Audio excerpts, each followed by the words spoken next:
Thank you, Andrew Clark, for taking the time to show up and then sort of be here and then watch a walkthrough of what SPSYN is all about.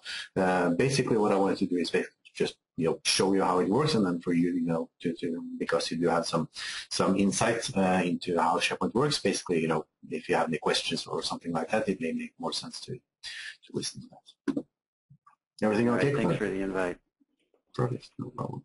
So basically what I'm going to do, I'm going to just start completely from scratch. I'm just going to delete the site collection that I set up earlier, just to show basically, how everything works from the bottom up. And I'll just start with, and obviously this can be added to any kind of solution. So what basically SPSYN does is a tool for injecting scripts and style sheets and then actually other types of resources into a SharePoint page, right? And I wanted to make something that is flexible and dynamic and allows people to keep extending it. So it's more of a framework than it is actually just a script injector. So just to show you how it works initially, I've just created a brand new team site here. And what I'll do is I'll just go into site actions. You'll see that there's a couple of artifacts here, and I'll walk you through those in just a moment.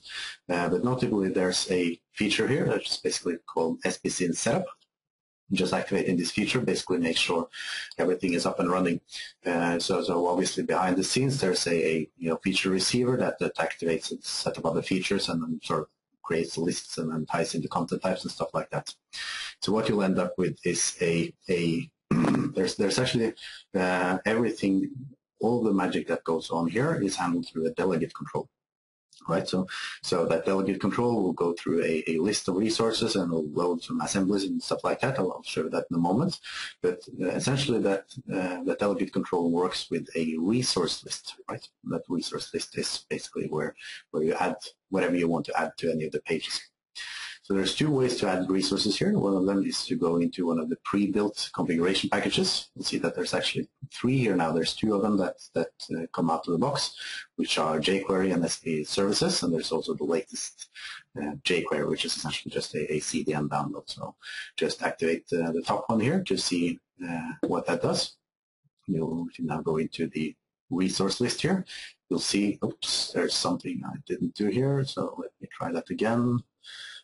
Maybe I think I actually, this is a bug I update. I'm updating in okay, I didn't see it. Well, everyone else will now.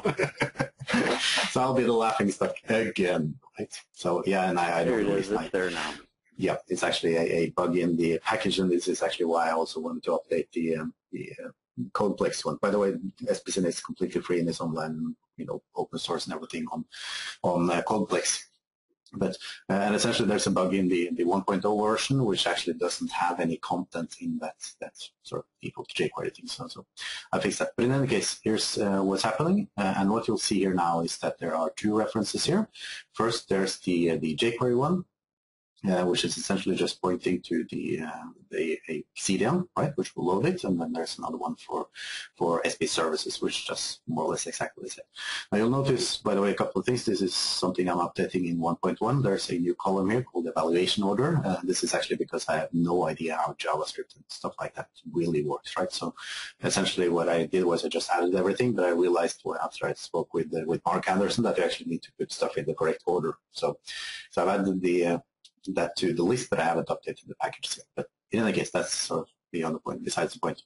This is how it works. So if you now look at the source here, you'll see that there are now 2 references here. And as again, Mark pointed out, these are in the wrong order. We actually need to add jQuery first and SP services later, but they're still here, right?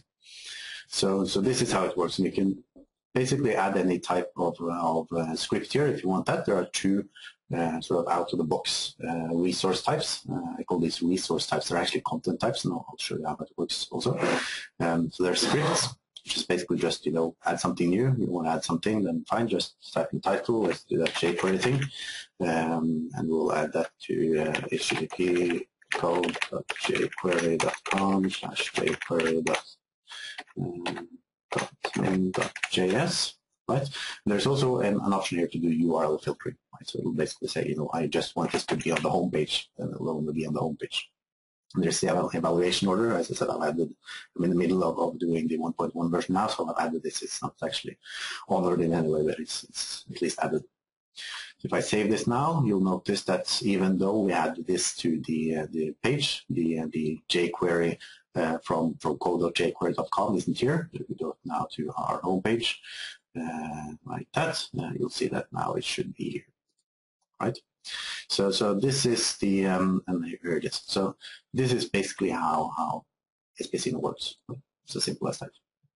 Now, by the way, if you have any questions, just let me know. Sure, yeah, for that address, I assume it can be an internal address as well, right? Yeah, sure, absolutely. So and then I've actually shown that in one of the other videos as well. But if you go into something like, you go to all site content, you upload some CSS file into your site assets, for instance, then rather than, so let me actually just show you this now. Let me go to my desktop. I think I have a Sunday CSS file here. Right? So what you do then is rather than getting the external URL, you just copy this shortcut here, which again will point to the local address. And then you'll just add that as part of the address instead. So that's essentially how it works. Yep. So this is the sort of the end user experience. This is how end users will interact with SPSIM. They'll set things up, and they'll at least when I get 1.1 out, they'll be able to order and organize and sort of pinpoint things to the sites that they want, which is sort of one of the things that you can't do by updating the master page is saying that, well, I want this CSS file to load only on this page or on these pages, or I want to use jQuery in this library, and I want to use a different version of jQuery when I'm looking at these forms, for instance. So it allows you to actually version your scripts in a very easy way. Simply by adding new resource types, you can add as many as you want, and basically just filter them to where you want them to be. Right? So that's the simple overview. Now, there's two things here that allow this to be an incredibly extensible framework. So first of all, these configuration packages, they are actually just WSP files. They're WSP files which are annotated with a property, a set of properties in the feature definition. So let me actually just show you one of these now. And by the way, don't laugh, I'm still using Visual Studio 2008. It's the absolutely fastest available version for any. Can you actually also show an example of loading in CSS and doing view source for me, please? Yeah, sure, no problem. So I think the one that I did, if I go into site settings, and I think we can add actually this adds because the default one is script, so I need to go here and let's say style sheet resource. Right, that, and I think I even copied that address, right? So what we want to do then, because just to make sure that we get the internal one. So base red, right? And I only want to show this in the calendar. I only want to reload this CSS file with the URL contains something with the calendar, right? So if I now go into the calendar, first of all, at least you should see that all the Sundays are now red. And if I view the source, you'll see that there's now a style sheet reference to Sunday CSS. Yeah, so what's the positives of using that link tag as opposed to using the typical SharePoint CSS registration control? Well, you can Yeah, because then if you use that control, you can specify the after. But here, because you use that column, then you can specify the order that they are specified on the page, right? Exactly, yeah. And then actually the thing you can do, this is basically just to output a CSS file, right? So, but there's, what I wanted to show you is these resource types, they're actually extensible as well. So if you want, instead of using just plain output some link to the style sheet manually, if you want to use the register script thing in or CSS link in SharePoint, then you can do that as well. That's completely up to you, right? But the point is that now you're actually doing this using a server-side control, right? So you have all the options available. And by the way, just to show you this, if you now go to the front page and view the source here, you don't get that Sunday CSS file. You'll get the jQuery file, but not the Sunday CSS. So that's just the filtering. So yeah, I think that's really important, especially for JavaScript, because now I think we're starting to see everyone including in their favorite framework into SharePoint. So for my CodePlex solution, I use Scrollable.js, and you could probably talk more as to how the inclusion of these frameworks increases the page weight. And now, if it's not necessary to include it, now you're actually enhancing the performance of your SharePoint site. Exactly, because you don't need to have it everywhere, and you can dynamically load it depending on where you actually use it. So yeah, that's a really good point.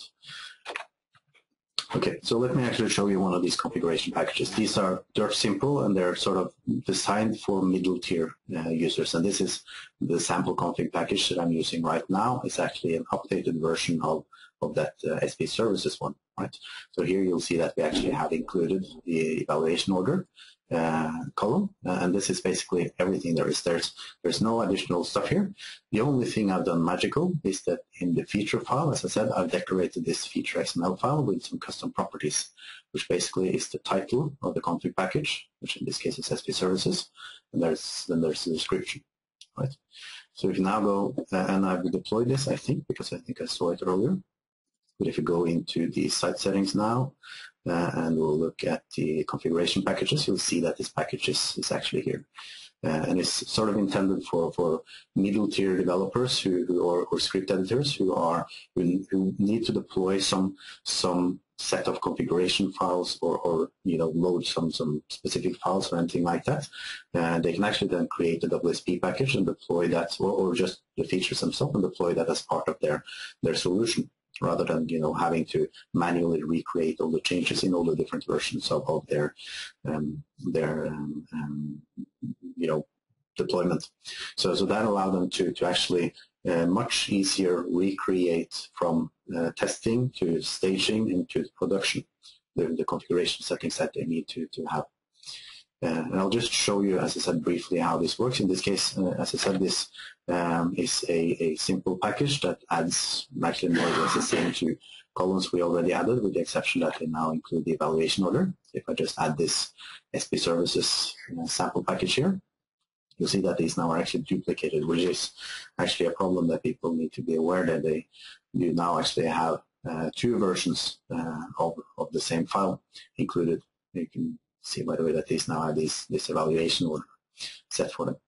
So obviously the problem here now is that you actually load jQuery twice, and that's sort of something that people need to be aware, that if you have the same configuration and load sort of the same file several times, then there may be conflicts. But sort of that's the way it is in any case, right? If you somehow include jQuery several times, then you will get conflicts somehow. Right? But in any case, this WSP file, nothing magical about it. This is just a plain list instance element. It points to the resource lists of SPSim, and it contains the rows of data. There's actually a sample extractor data or sample data extractor solution that I built on CodePlex 3 or 4 years ago that allow you to easily create these features as well. I think I have one installed. I'm not sure if I activated it. Yeah. Here's the sample data custom action. So essentially what you'll do then is you'll go into the resource list, and you can go into the list settings, and you'll find a link now to extract data. And that'll basically allow you to just get this entire list instance element that you can then copy and paste into your feature, and you're done. Right? That's interesting. Okay. So, and then obviously you can create different views as well. Right now I'm just exporting everything, but you can actually go in and just create your own custom view. So this is a feature of SP sample data. But as I said, you can create this in any way you want. So do you want to spend some time talking about? Do you want to spend some time talking about the the regex that you're using, because essentially that field, you're using regex to parse the URL field to determine when to load in your resources, right? Sure. Yeah, it's not actually a regex because in this version it's as simple as using just contains, right? So, okay. but that's obviously something that people may want to extend themselves, and actually that's sort of a good segue into getting there. Let me actually just clean up this list now to get rid of stuff like that, and I'll show you what I actually built since I sent you that notification. That was 37 minutes before our meeting began, and in that time, I actually built an extended resource type to add Google Analytics to your site. Right? This is an idea that Mark Anderson came up with when he saw how it worked. So he said, well, why don't you add a Google Analytics thing? So let me just show you how this works initially. I've built the solution here. It's a web scope feature, and you can read the description. If you want this, by the way, I'll upload to the CodePlex site as well. So if I activate this now, we can go into our site settings again and check the resource list. What you'll see now is that in addition to the script and style sheet, you also have a Google Analytics resource type, right? And the way this works is that in addition to the default columns that you have, so let me just, in my case, I actually need to borrow my UID, which is sort of a unique identifier for not just using mine from my blog. It's no secret; it's available if you view the source here, so there's no big secrets being exposed here.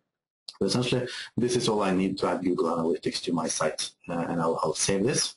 And what you'll see now is that if I go into view the source, you now see that I've added the tracking for this this particular UID that I have. And again, this is 37 minutes of development. Obviously, I've done it a couple of times now, so I know what to do. But it's very simple, and then the entire thing to make this, if you sort of ignore the actual code that I needed to copy and paste, it's probably 20 lines of code, right? Nothing more than that. So. Yeah, I really like that a lot because that's definitely a feature that a lot of clients ask for, and they don't want to alter the master page. So that's actually pretty awesome.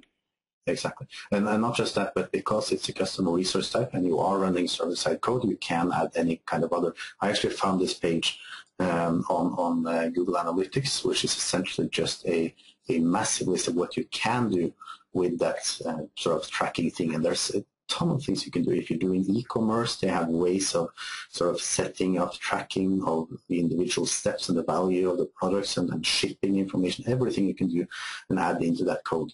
And obviously you want to have something that is targeted, right? So that when you are on a specific page for a specific product and you want to load the value of that product, etc. So essentially this allows you to actually target that specifically to the pages that you want. My simple 37-minute attempt at doing this doesn't include any of that, but that's sort of what people can do and extend that if they want. So let me show you exactly how that's done so you know how it works. And as I said, this is going to be added to the SB CodePlex site, so you get that there. So I'll just close all the files and I'll walk you through them. Right. So this is, again, I'm using WSP Builder. This can be built in any tool you want, right? If you're using the Visual Studio tools for SharePoint from Microsoft, you can use that. You can use STS Dev. You can use whatever type of stuff you want. This is plain SharePoint. There's nothing magical going on here at all. The major difference is that in what I've termed resource types, they are essentially content types, and they're content types in the plainest sense of the word. The only thing that differentiates them from any kind of other content type is that there is a XML document here. And what that basically does, it has a sub-element, which is script resource receiver, and that points to an assembly and a class. And this assembly and the class is loaded dynamically when you get to a page. And that class, and I'll show you that as well in just a moment, can basically, it has two methods that you can optionally override if you want, which is basically to determine should this filter or should this resource load at all, And the second method is basically just to get the output string, right? And that's it. And I'll show you the details of that. But as you can see, there's nothing magical here. You probably, being sort of technical, you can basically understand everything that's going here. We're adding a field, and we're just referencing that same field in the content type. That's it. There's nothing more magical about this content type at all. And then there's this XML document, as I said. All of this validates in a kind of SharePoint validator. So if we look at the class, by the way, this is the receiver. I'm not so concerned with that. If you look at the class here, what I'm doing is first of all, I am inheriting from the script resource handler. And that is that's the default one that comes out of the box. If I want, I can just write my own and inherit from another class, which is a sort of different root class. And this allows me to override two methods. One of them is get resource string. I'll show you that in a moment. And the other one, as I said, is a method called should load. Right? And should load basically returns a true or false, depending on whether this resource, based on the filtering of the current context and stuff like that, should load. Right? It's as simple as that.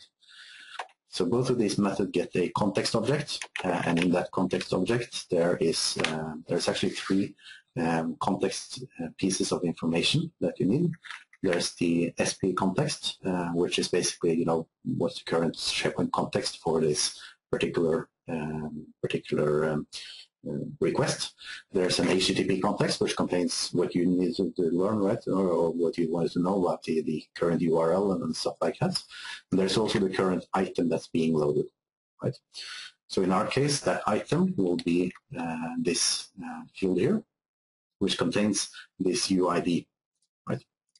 So I can query on that, and I can, because I'm also inheriting from the default script resource type, I also, without actually doing anything, unless I actually manually override this and do something with it, this will actually automatically filter on that URL thing, as I showed you earlier. Right? So right now I'm just filtering on the URL, and I'm supporting that sort of URL filtering stuff. And in the get resource string, basically that's as simple as it gets. In this case, I'm just grabbing the item from the context, and then I'm checking, I'm just getting the URL field name. This is just a pattern I'm using to ensure that I can get language support if I need to localize the solution anyway. So just getting a field name for the UID field, and I'm checking if it's empty, and if it's empty, I'll just grab it. And then I'm just outputting or returning a script string which contains this UID value. Right. So this is all I need to do. And obviously, as I said, if you just remove this piece of copy text, the entire solution is actually less than 20 lines of code to get something like Google Analytics. So you wanted to see how the actual URL filtering works. Well, again, they're simple. I can open SPSim now if I haven't opened it already. Let me just see. I think that was the other one that I had opened. Oh, come on. There we go. So if I open SPSim, you can actually see this is part of the resource and the core, right? So this is the definition of that file. It's essentially two methods, as I said, should load and get resource string containing these three values, which are populated, as the delegate control runs. So inside that strict resource that we had earlier, which is right here, you'll see that what it does, it basically gets the pattern query from the current HTTP context and the requested URL, right? I'll just say that if the current URL contains, or actually it doesn't contains because that's not case insensitive, but if it contains that filter value that we're adding, and again reading in exactly the same way as we did previously, I'm just getting that filter URL field name, and then I'm just checking if that is anywhere in the current request URL, including the pattern query, by the way. Yeah, using this approach, I see what you're saying. You can easily implement, or someone else can enhance this and use regex to add more flexibility. Yeah, that's great. And actually, one of the things that people may want to do is to have negative filters. right? So right now I'm just using an inclusion filter, but what about an exclusion filter? I want to show this everywhere where there's not calendar in the URL. Right? I haven't done that, maybe someone else will. And as I said, I'll actually show you one of the other sample solutions as well. Again, this is one of the ones that are on Codeplex right now. And just to show you how you can just use the power of the builder and build on the existing out-of-the-box types, right? So in this case, what I'm doing is I'm adding a filtering so that this script resource should only be loaded for site owners, right? So essentially the way it works is that there's as previously, there's a field here, which is a Boolean yes and no field in SharePoint, just the same as earlier, a content type with a receiver class and a receiver assembly pointing to this file. So what this does is it actually first calls that base should load value, which essentially asks the default script resource handler, well, should we load based on the current context? And that will, for you, check that URL filtering, right? So the URL filtering takes precedence, and if we still should load, then we can start checking, have we set this to only be available for site owners? And if so, is this actually a Boolean value? This is just, error on the side of caution. And then we want to check if the current user is part of the associated owners group, and only then should we return true, right? So this will basically just say that, well, you should load this, provided that the current user is part of the associated owners group. So this is just a way, as I said, to build on the current one. So obviously, if someone wants to take this one and they want to say, well, sure, but now I want to check, well, is the current use, or is it, is it Halloween, right? I want to show this to site owners during Halloween. So now we can extend this sample resource handler, and we can add, well, provided that this one evaluates to true and the parent one evaluates to true, then we can check is the date between, October 1st and November, whatever date you want to stop showing the Halloween script. So this, as I said, allows you to create, and you can build on the existing ones. And by the way, I realized that, supporting jQuery during Halloween probably isn't the most viable business case, but in any case, you get my point. It's possible to filter however you want, and again, use negative filters if you want. Yeah. What I like about this approach is that as SharePoint developers, we don't really care as to where. Well, I guess not all of us, but usually you don't care as to where your web part is used. You just know that it's available for people to plop into a page. But now it forces us to think about where it's going to be used, because if we use that page filter, now we have to be a little bit more aware of where it's being used. And I like it because now when I do custom form development, I like to attach that form to a content type.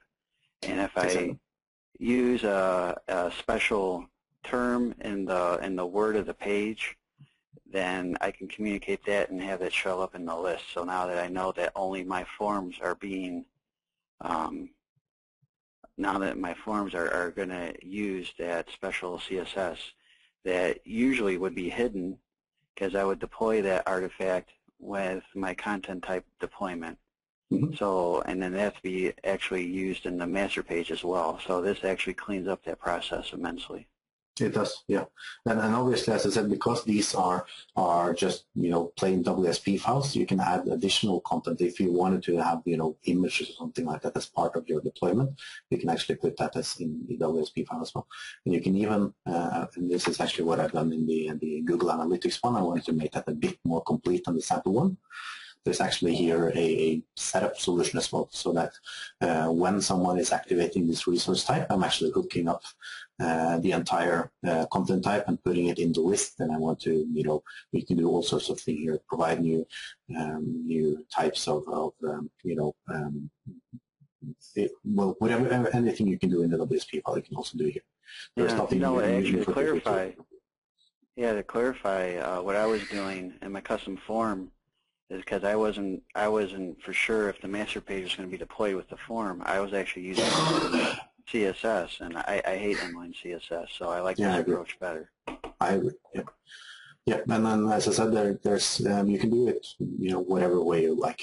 There's it's obviously possible to do inline CSS as well, but there's you can actually get away with simply deploying either as part of the configuration package, or if you want to develop your own resource type, you can actually deploy even those custom artifacts like a CSS file. You can package that up as part of the CSS.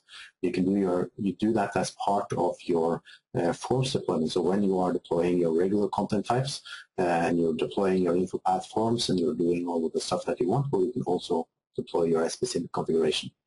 And that means that if you wanted to, and this is actually why I did that site owner filtering thing, because it allows you to test how things will work. If you wanted to update that CSS file, but you didn't want the client to see it until you were done testing it and making sure it works, now you can actually filter that out and make sure that only you as a site owner, or whoever is a site owner, actually gets access to that CSS file or JS file. Yeah, as opposed to having to fool around with checking out a master page and not having it published and so forth.